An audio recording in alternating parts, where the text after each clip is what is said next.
this episode of Sunday Scoops, as Garth is trying to tell you, is dedicated to the memory of Tabby Diamond, who was brutally cut down in Jamaica on the 29th of March, that's a few days ago.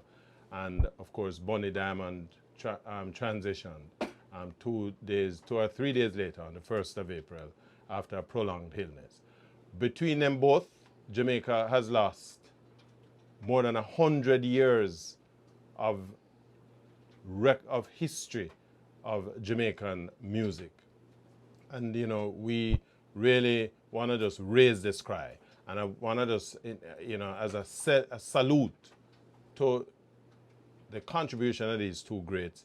I think the best way we can do that is by asking another great man. Remember, this is a tribute program to the Mighty Diamonds, specifically to the two who transitioned over the past week. And, you know, we opening up the lines 954-945-1146. You, the listeners, the viewers out there, you know, we welcome your calling in and making your own comments. We're not going to engage a long conversation on the phone, but just as an outlet for you to have your 2 cents worth. But to come back to this thing, if you don't value your own life, it is going to be very difficult for you to have any kind of appreciation or understanding as to the value of the next person's life. And that is where we are in Jamaica, whether you want to like it or not. I'm speaking bluntly. We have a major problem when those who have invested in raising the levels of the country out of the gutter, if you will, when nobody gives a hoot about the contribution of these people. You know, whatever it is, the blind rage, vendetta, whatever it is, you see no problem in extinguishing the lights, yes, of these people. We're gonna be joined over time by a number of people who are coming in. The great Sly Dunbar did indicate that he wanted to have a piece of this, because he himself started out with the Mighty Diamonds in the 1970s. I think it's 1974 when they went down to Channel 1. And so for the next 2 hours or whatever is left, we're going to regale you with the music, the stories behind the music that these guys created. And we just want to try to do our best to remember the Mighty In your eyes. So before that, we gave you heads of government and identity. Boy, the heads of government song couldn't be more appropriate. But, you know, just to get a little background, the Mighty Diamonds formed in Trenchtown in 1969, which just bears the point I made earlier, that when these two guys, you know, it's bad enough that, you know, because people will transition. You know, none of us are going to leave this place alive. And you know, I'm going to so be an Elijah. It's normal, you know, that you're born, you're going to die. But when we start to kill our own prophets, when we start to kill the teachers, when we start to kill our history, when we kill our own, you know, where is the sacrosanct nature of people's, you know, who help build the place, who help give the place some value?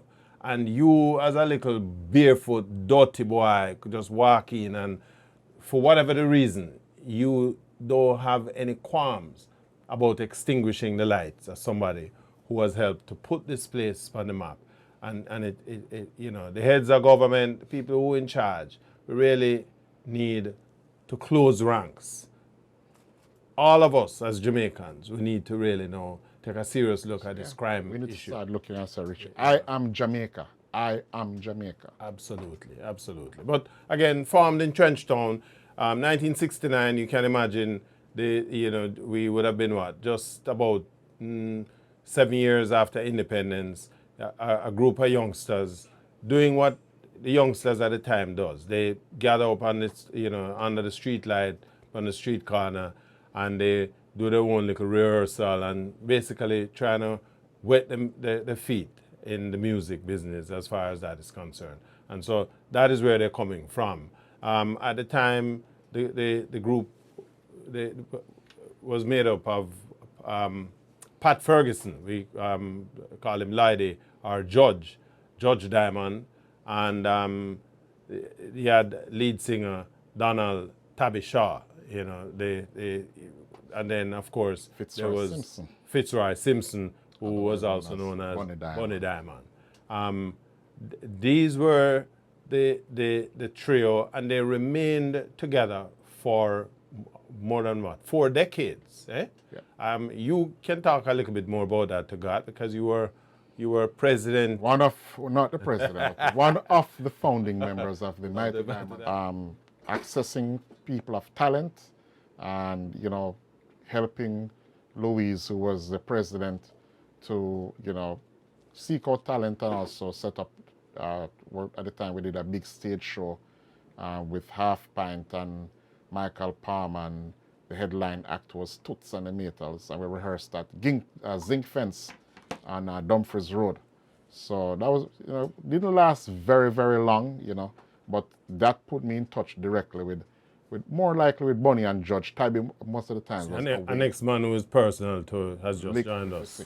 Wanna just great Copeland Forbes. Welcome to Sunday Scoops. Copeland, who literally just come in from the airport. Am I correct, Copeland? Yes, sir. You are the luckiest man. You caught me when the first foot came through the door. Yes, as we come here, but tell the man, put on the box, man. Put on the box right there, so. And I say, Copeland. Him say, who Yes, that? So, again, here is another man who understands, well, Copeland is now documenting part of the history of this music. A man with, oh my goodness, reams of knowledge in terms of the foundation. Personal knowledge too, Richard, not hearsay. But he going to tell us a little bit more about that. But again, Copeland, very inauspicious occasion for us to, be welcoming you, but nonetheless, welcome again to Sunday Scoops. We have lost more than 100 years of Jamaican music history with the passing of these two giants. Your thoughts? My God, I don't know where to start, but you have to start somewhere, First, I must say, thanks for having me again. It's a pity that it's under these circumstances, because I was preparing that the next time I come on Sunday School, it's the book, and nothing but the book, But, circumstances, you have like to... Bounty Killer. Absolutely. Yeah, this is like a teaser to the book, because the diamonds feature inside my book heavily. I could imagine. As you know, me and Tabby go far back, from not just in the entertainment business. He was a member of my Boy Scout troop at All Saints when we were Boy Scout, and Judge and Bonnie went to Boys Town I knew them from then, because we used to go to Boys Town to do scout work. So through the scouting, I knew them all. So in 1976, when Ken Williams was doing a big show in New York, and he wanted the Diamonds, because they were just about the hottest project around at that time, and the Channel 1 sound was dominating the airwaves and every dance space and music space. So I came down to Jamaica. I said to Ken, I knew them well, so he sent me down, and I came down and met with them, and they were overjoyed to see me, because it's like we are renewing our acquaintances from years back, and seeing Tabby, who was such a quiet one in scouting, and now he's at the forefront in this group. It was a pleasure. And then we started our journey from right there and then. As we go along, I will give you some of the experiences. No, man, I man like you. That's why we want you on the show. Say, I almost come take you off of the plane. Forget you on the show. Even when the brethren there was talking about the garden, I was there tonight, Okay. We took some pictures backstage, with Clinton Lindsay, myself, Dean Fraser, and them, and so on, So it was a very nice evening, and literally, that was really the last time I saw them live in person, being there. I've been on concerts and tours around the world, in Europe, Rotterdam, that I've seen. But to be there live, it was nice to be amongst your brethren. And I even, one of Tabby's son named Dan, who I literally grew up. I could say grew up, because I know him from baby stage. You know, I mean, I saw Dan there, you know, and Tabby said, see, look at Sunday, you know, I said, oh, Dan. When I look around, me say, a big man Dan, me say, you know, and we had a nice talk, and a good, you know, rendezvous, and it was a pleasure just being there. You feel like you just meet up back with a family, you know, because Yep. the Diamonds were like my second family. I'll ask you this though, Copeland. You know, we have an issue in Jamaica. It's a problem across the world, but it seemed like a malady that has just literally taken up, you know, perpetual residence in Jamaica. And it's you know, there's crime and stuff everywhere. But when you get to the stage, you know, these guys, the Mighty Diamonds, are almost like the colors of the flag in Jamaica. We know that this, once you see this black, green, and gold, it is a Jamaica. And by extension, you know, Tabby is the Mighty Diamonds and, you know, a representation of the community. Yet a man just walk up and, for whatever the reason, have no qualms about wiping out this man. And no appreciation for the contribution of somebody of his ilk, who chose to remain within the community as he got older. Your thoughts? Yeah, you see, a lot of people keep saying to me, you know, why him never moved from there a long time? Why him should have moved out of the area? Him should have this. I keep hearing that. But I have to explain to them, sometimes you have to understand when you are at home and you feel at home. Look at Jammy's. Jammy's studio is in Waterhouse. Right. And Jammy's not moving him studio from Waterhouse. A slew of entertainers came from Waterhouse. Sly came from around there, right? Lloyd Parks came from around there. Half Pint, the whole of Blackie Uru, Junior Reid, and the list goes on and on. You know, there's so many people, you know, and if a man is in his community and him feel comfortable, he's well loved around there. Tabby has never, even for the years I know Tabby, I've never seen him in an argument with anybody, not even with him singing mates them. When there's a little problem or so, him just keep quiet and his bunny and just sort it out, and then we come to me and sit down and blah, blah, blah, and so on.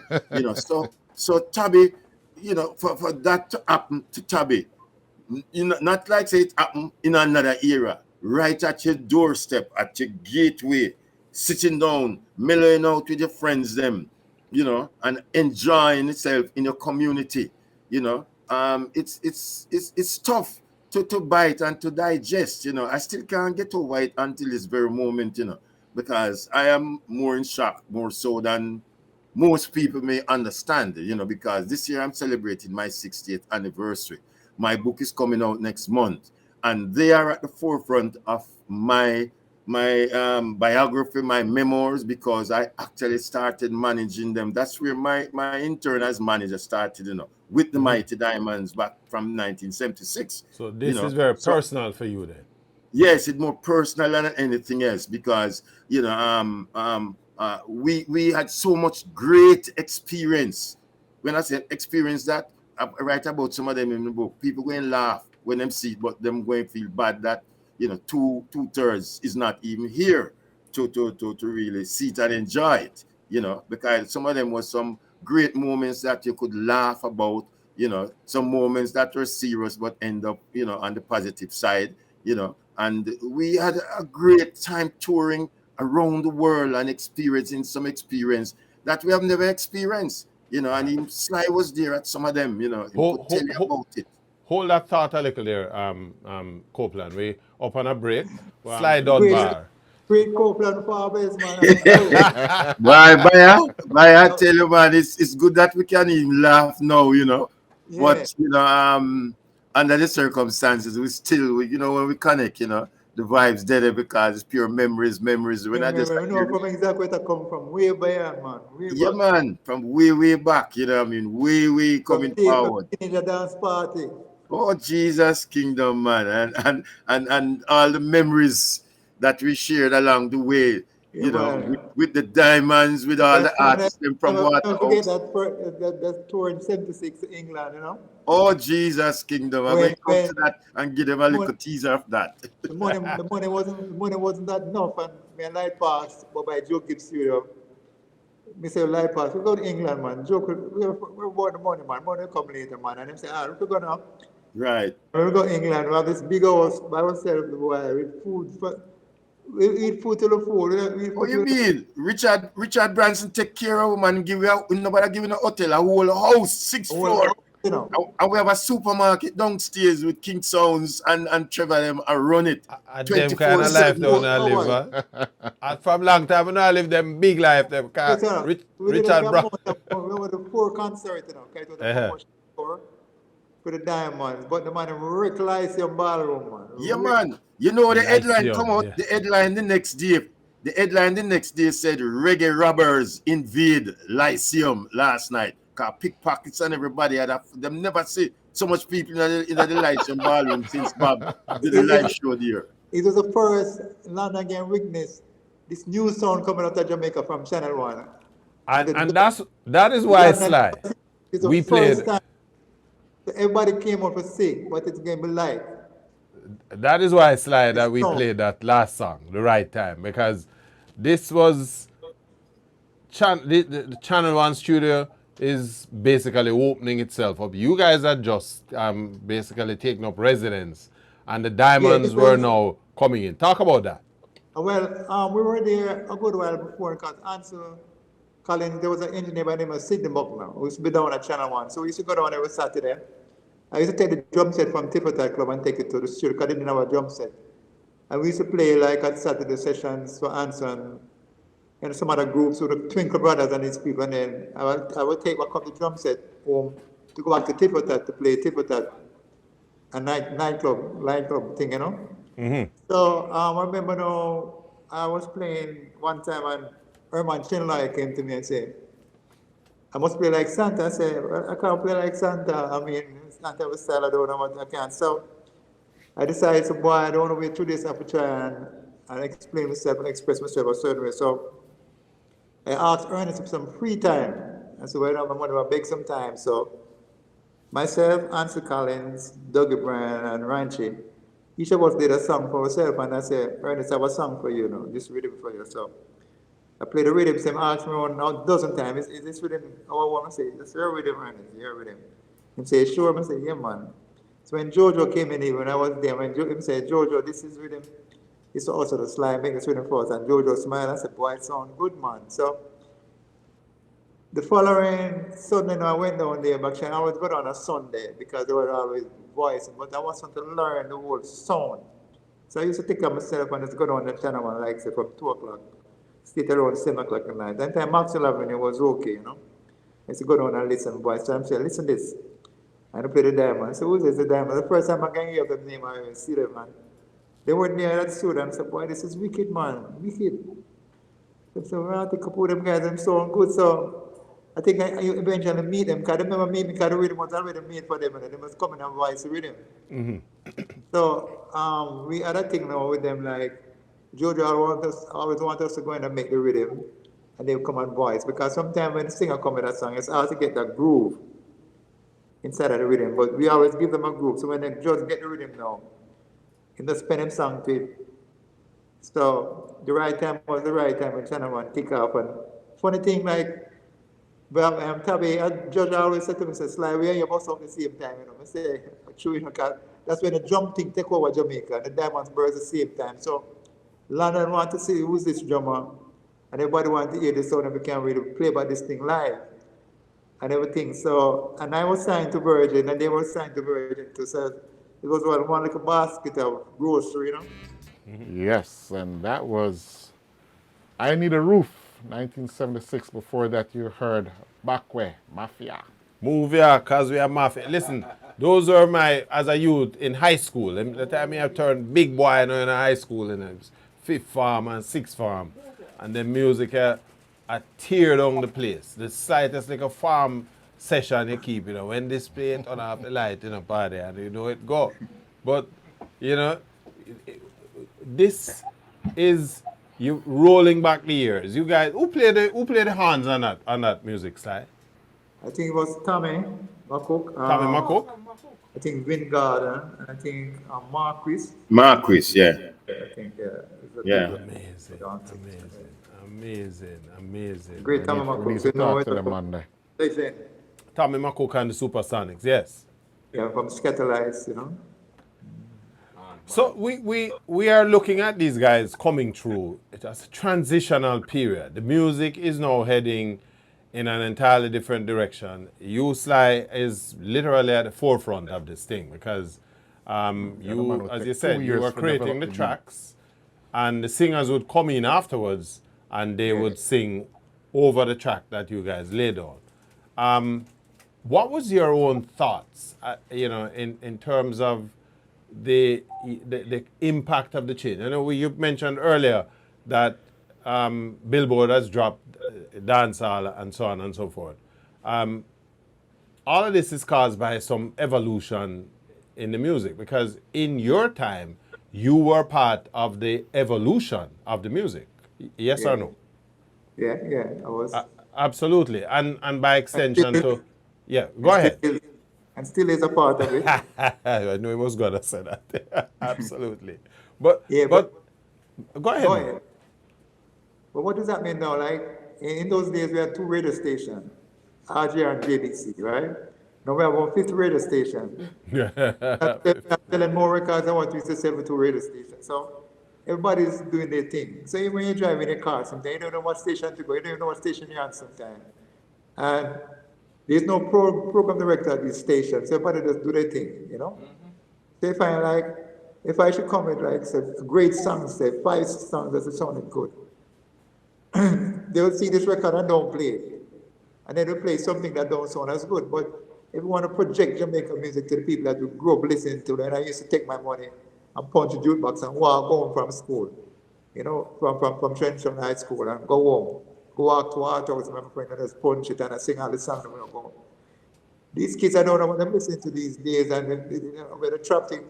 But, you know, like I did a session like 2 months, a month ago for this French guy. He came down and said, Sly, I just want your drums. And you want to play pure straight for only straight for. You want the channel 1 sound. That's all I wanted. He don't care about anything else. I mean, there's some musician play great, you know, light bars. And all I'm concerned was about the drum pattern I was playing. Was I that said, this David is what Carroll? about the world.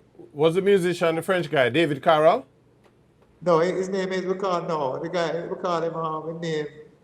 called himself Tropical Dubwise.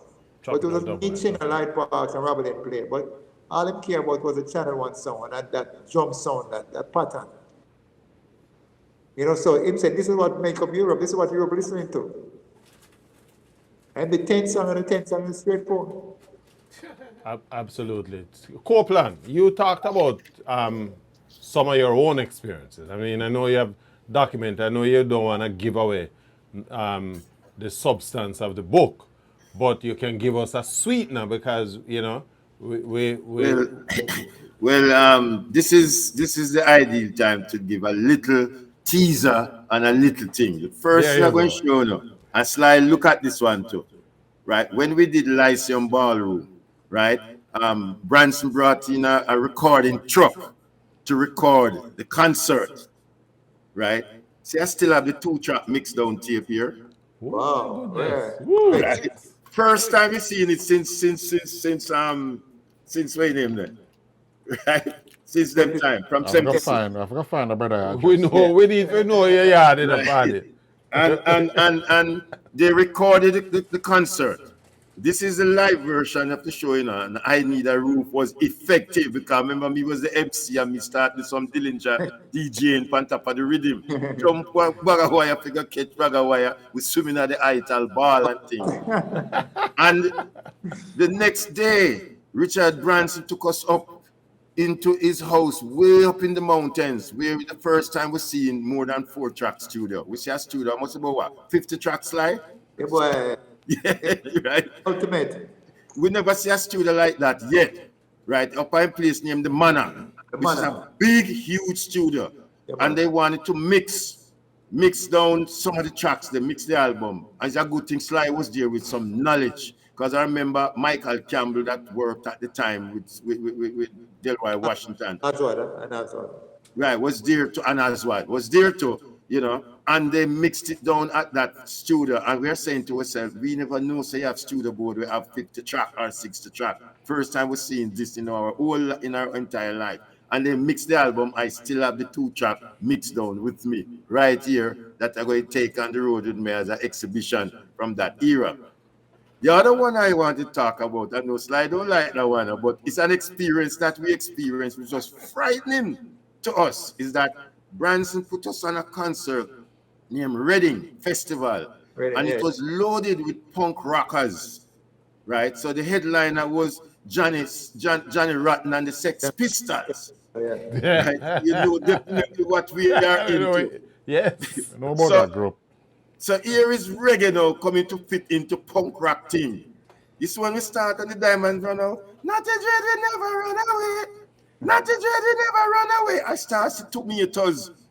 2 meters of fling on the stage. Is a good thing, sir. I watch the American football.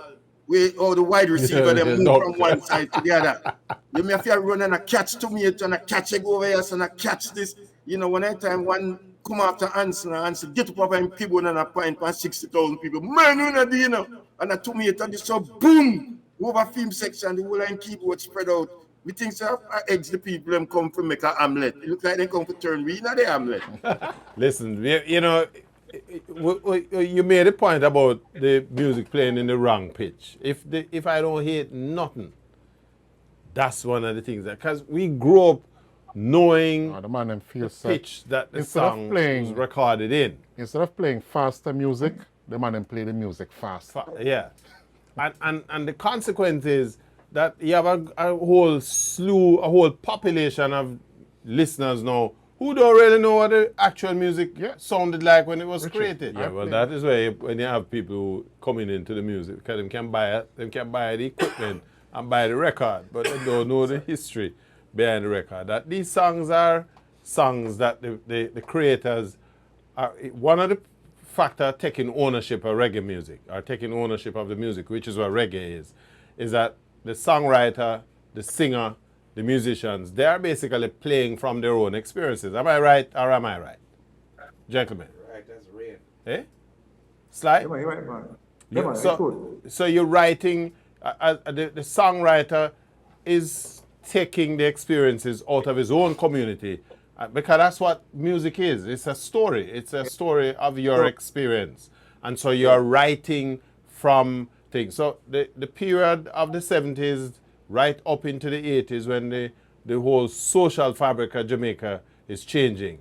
From Marcus Garvey to Haile Selassie, all the way. This is what the singers are experiencing within their own space. And reggae music is when you take ownership of that. And nobody did it better, in my mind, than the Mighty Diamonds. The music were not out and out. You know, Right Time is a Marcus Garvey tune. It's basically saying when the right time come, you know, etc. And if you don't live it, you don't understand it. And Well, you know, see, as I said, see here, you know, most people don't have it. I still have this copy. I'm going to bring it up for you so you can play some songs from it. The best song That that I one I have. That one I have. I have that one.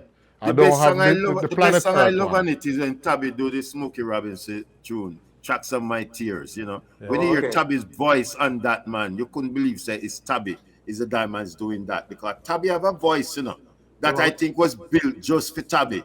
Nobody can ever replace Tabby when it comes to voice. Song, I turn it his song. Yeah, man. Any range, any style, him can handle it, you know. And that's so I realized that, you know, when we look at it, 2/3 of them gone, you know, it's gonna be hard to swallow and hard to fix.